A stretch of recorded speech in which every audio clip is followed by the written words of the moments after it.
Okay students, अब हम देखते हैं एक्सरसाइज 10.2 का जबरा कॉन्सेप्ट। मतलब ये वीडियो देखने के बाद आपको 10.2 काफ़ी ज़्यादा इजी लगने वाला है, तो बने रहिए वीडियो के साथ साथ और आखिरी तक। जो भी हम यहाँ पर पढ़ाएंगे सारे के सारे वीडियोस अगर आप देखते हैं तो आपको बहुत ज़्यादा इजी लगने लगेगा। तो एक फुद्दू सा कॉन्सेप्ट है, उसको देख लेते हैं। Radii of the circle always makes an angle of dash with tangent. बोले तो रेडियाई और टेंजेंट, इनका जो रिलेशनशिप है वो क्या कहलाता है, हमको देखना पड़ेगा यहाँ पर। ठीक है, तो देखते हैं। सबसे पहले हम यहाँ पर क्या करने वाले हैं, आप ध्यान से सुनेंगे। हम एक सर्कल बनाएंगे, ठीक है, और हम इसके बाद एक टेंजेंट बनाएंगे, क्योंकि यहाँ पर बोल रहा है विथ टेंजेंट। ये चीज़ें समझना बहुत ज़्यादा ज़रूरी है, इसलिए ध्यान से सुनना है इसको। ठीक है, तो यहाँ पर एक टेंजेंट भी बन गया। अब बनाएंगे हम रेडियस। ऑब्वियसली वो रेडियस सेंटर से ही बनेगा, तो बन गया। अब यहाँ पर समझने वाली चीज़ ये है, जब जब टेंजेंट रेडियस में टच होगा उसको हम पॉइंट ऑफ कांटेक्ट कहते हैं, और वहाँ पर टेंजेंट से जो रेडियस बना वो हमारा हो जाएगा परपेंडिकुलर, जिसको हम कहेंगे 90 डिग्री। तो यहाँ पर हमारा बनेगा 90 डिग्री और यहाँ भी हमारा बनेगा 90 डिग्री। ये बात आपको ध्यान में रखनी है। आज के बाद इस चैप्टर में या कहीं पर भी आप ऐसी कुछ चीज़ें देखेंगे तो हमेशा आप समझ जाएंगे खुद से कि 90 डिग्री वहाँ पर बन रहा है। ठीक है, क्वेश्चन में दिया नहीं होगा, ये हमें खुद से समझना है। अब आगे बढ़ते हैं। अब हमारे सामने कुछ क्वेश्चंस हैं और इसको समझेंगे कि ये क्या कह रहा है। कितने टेंजेंट्स बनेंगे, जो पॉइंट है वो सर्कल के इनसाइड पे होगा। फिर से सुनो, कितने टेंजेंट्स बनेंगे जो पॉइंट है ऑन द सर्कल होगा, मतलब सर्कल पे होगा। नेक्स्ट क्वेश्चन, ऐसे कितने टेंजेंट्स बनेंगे जो कि पॉइंट आउटसाइड द सर्कल रहेगा। बोले तो सर्कल के बाहर पॉइंट रहेगा। तो बात समझ में है, यहाँ पर क्या करना है, inside the circle, on the circle और आउटसाइड द सर्कल निकालना है। तो पहला वाला क्वेश्चन डील करते हैं। How many tangents from a point inside the circle. अगर इनसाइड में सर्कल के अंदर एक पॉइंट हम लगा देते हैं या बना देते हैं और इससे अगर हम टेंजेंट बनाएंगे, ऑब्वियसली ये टेंजेंट नहीं बनेगा, तो सेकेंड बन गया। तो यहाँ पर हमें क्वेश्चन में पूछा है कितने टेंजेंट्स हम बना सकते हैं, तो लिखेंगे not possible to draw any tangent. बात समझ में आ गई। नेक्स्ट क्वेश्चन देखते हैं।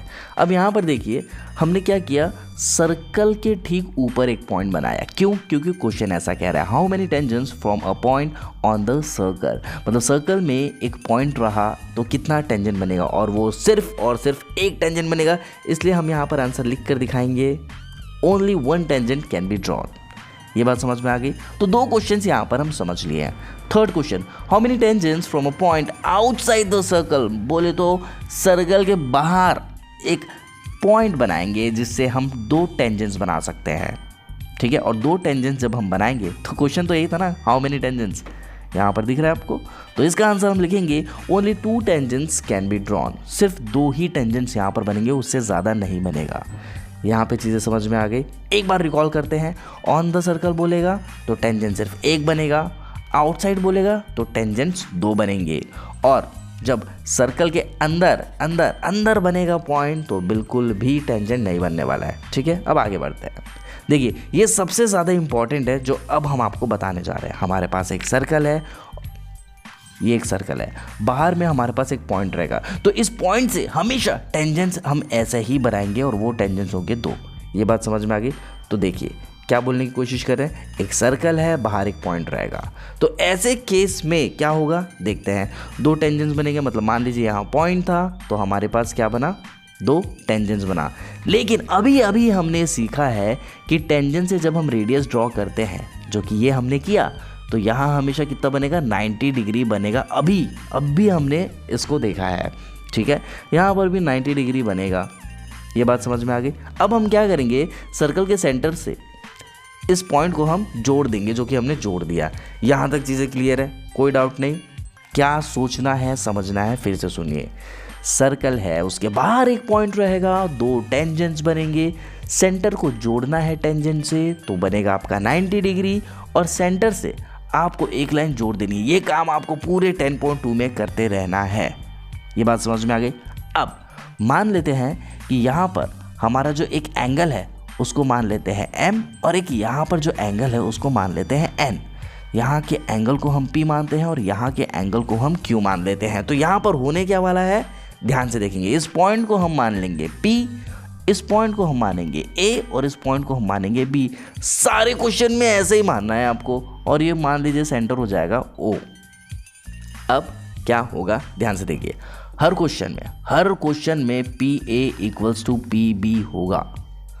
ये बात समझ में, दिमाग में बैठा लो, आप जितने भी क्वेश्चंस करेंगे वहां पर P A equals to P B होना ही है, चाहे जो कुछ कोई पूछे ना पूछे, ठीक है। लेकिन कॉन्सेप्ट हम थोड़ा सा आपको बता देते हैं। देखिए भैया, ये पॉइंट पी है और ये हमारा एक सर्कल है, तो पॉइंट पी और सर्कल का जो डिस्टेंस है वो सेम होगा। कैसे सेम होगा हम बता रहे, देखिए ये सर्कल हो गया और ये पॉइंट पी हो गया। अगर हम बात करें पी से लेकर ए तक की और पी से लेकर बी तक की, तो सर्कल और पॉइंट तो सेम डिस्टेंस पर है ना, मतलब वो हिल नहीं रहा है, इसीलिए P A equals to P B हो जाएगा।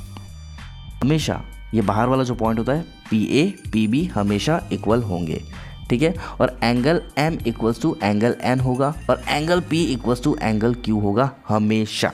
कैसे, थोड़ा सा बस डिटेल में जाएंगे, ज़्यादा नहीं। देखिए ये जो ग्रीन लाइन आपको दिख रही है, बस ग्रीन लाइन को देखिए। बोले तो आपको यहाँ पर क्या दिख रहा है, एक डायग्राम दिख रहा है क्वाड्रिलेटरल। तो क्वाड्रिलेटरल में आपको क्या क्या दिख रहा है, पी ए ओ बी दिखा, पी ए ओ बी। तो देखिए हमें पता है क्वाड्रिलेटरल में सब एंगल का सम करने से कितना आता है, वो आता है 360 डिग्री। तो भैया ए एंगल तो 90 है, बी एंगल भी 90 है, तो 90 कितना हो गया, 180 हो गया। तो 180 को हटा दो आप, 360 में हम 180 डिग्री को हटा देंगे तो बचेगा हमारा 180 डिग्री। तो 180 डिग्री मतलब पी क्यू एम एन मिल के होंगे 180 डिग्री। आई होप आपको चीज़ें समझ में आ रही होगी, ठीक है। चीज़ें समझ में आ रही तो इस वीडियो को लाइक शेयर करना भूलना नहीं है, ठीक है। तो यहाँ पर बस बताने वाली बात यह है कि हमेशा पी क्यू के इक्वल होगा, एम एन के इक्वल होगा, और ये 90 तो होंगे ही होंगे। बस इतनी ही चीज़ें हमें यहाँ पर समझनी थी। अब जो दो थ्योरम है 10.1 और 10.2, ये आपके एग्जाम में पूछता रहता है और इसी थ्योरम के बेसिस पर सारे के सारे क्वेश्चंस हम सॉल्व कर सकते हैं। तो अगले वीडियो में इन दो थ्योरम्स को हम डील करते हैं। ऑलराइट स्टूडेंट, मिलते हैं अगले वीडियो में। Till then bye.